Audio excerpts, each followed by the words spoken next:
Hello guys, ഞാനിവിടെ വള്ളത്തിൽ നിന്ന് സൈക്കിൾ ഓടിക്കുന്നതാണ്. അത് ഓടിക്കണ്ടേന്ന് ഞാൻ കാണിച്ചു തരാം. ഇതിപ്പോൾ ചിലപ്പോൾ ഇങ്ങനെ ഇത് കാലെല്ലാം കുത്തിപ്പോകും.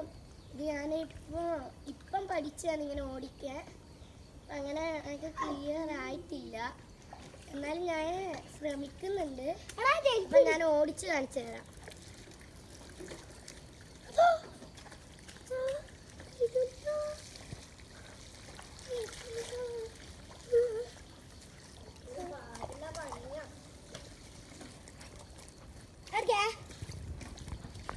ചില സ്ഥലത്ത് കുണ്ടും കുഴിയെല്ലാം ഉണ്ട്. ആവശ്യത്തിൽ നിന്നാണ് നിങ്ങൾ പാല് കുത്തുമ്പോൾ എല്ലാം ചാടിയെല്ലാം വരും. അപ്പുറത്തെ